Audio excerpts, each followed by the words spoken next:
Yes, Jamaat Islami one পাকিস্তানের পক্ষে support দিয়েছিল। এটা কোনো রাজনীতিতে অপরাধ না, তখন কিন্তু পাকিস্তানের অংশ ছিল পূর্ব পাকিস্তান। কিন্তু যদি কোনো অপরাধ ওনারা করে থাকেন, যেমন মানুষ খুন করে থাকেন, কারো বাড়িতে আগুন দিয়ে থাকেন, কারো সম্পদ লুণ্ঠন করেন, কারো ইজ্জতের উপরে হাত দেন, তাহলে অবশ্যই তাদের বিচার হওয়া উচিত। আপনারা সবাই জানেন, স্বাধীনতার পরপরই শেখ মুজিবুর রহমান সাহেব দেশ শাসন করেছেন 4 বছর।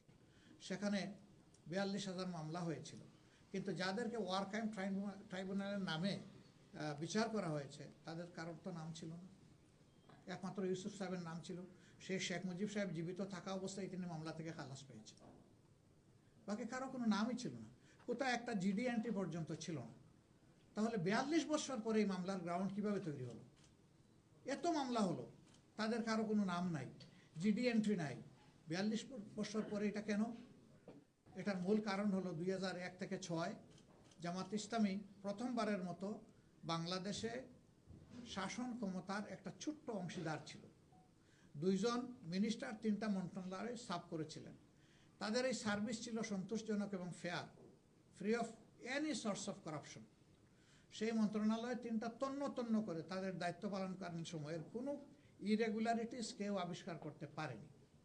তাহলে রাজনৈতিক প্রতিপক্ষ যারা, তারা দেখেছেন এইভাবে যদি জামাত ইসলামী তার কার্যক্রম জাতির সামনে তুলে ধরতে পারে, তাহলে আগামী দিনটা হয়তো বা মানুষ জামাতের দিকে ঝুঁকে পড়বে। অতএব তাদেরকে বাড়ি দিতে হবে। কি দিয়ে বাড়ি দিবেন? তাদেরকে তো আনফেয়ার বলতে পারবেন না, তাদেরকে আপনি দুদকে টেনে নিয়ে যেতে পারছেন না, অন্যভাবে তাদেরকে ব্লেম দিতে পারছেন না। সুতরাং তাদেরকে একত্তরে নিয়ে একটা বাড়ি দিই, এটা মানুষের ইমোশনাল ম্যাটার। হ্যাঁ, যদি সেই সময় জামাতের কোনো নেতা কোনো অপরাধ করে থাকেন, তার যদি বিচার হয়, আমার কোনো বক্তব্য নেই, তার বিচার হোক, এবং সেই বিচারে কোনো শাস্তি হয়, তাতেও আমার কোনো বক্তব্য তা হোক। কিন্তু একজন যদি অপরাধ না করে, শুধু রাজনীতির কারণে যদি তিনি ভিক্টিমাইজড হন, এটা এর চাইতে বড় অপরাধ। এই নির্দিষ্ট অপরাধ করার জন্য যেটা হইতো তার শাস্তি, একজনকে অন্যায়ভাবে ভিক্টিমাইজ করা এর চাইতে বড় অপরাধ, এবং সেটি আমরা মনে করি হয়েছে। এই বিচারের ব্যাপারে অনেকেই আপত্তি তুলেছেন। আমি জাস্ট ব্রিটেনের একটা কোর্টের একটা বিষয় আপনাদের সামনে কোর্ট করব। চৌধুরী মঈনুদ্দিনের একটা এই সংক্রান্ত বিচারের রায়ে এখানে আমাদের যে বিচারটা হয়েছে ওয়ার ক্রাইম ট্রাইব্যুনালের নামে, সেই বিচারের ব্যাপারে এখানকার জাজরা একটা অবজারভেশন দিয়েছে। It's a genocide of justice.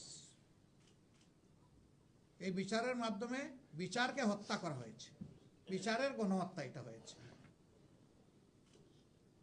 This is reality. তো আমরা এই সমস্ত পেইন নিয়ে আছি। 15টা বছর আমাদের অফিসে একদিন আমাদেরকে বসতে দেয়নি, কথা বলতে দেয়নি।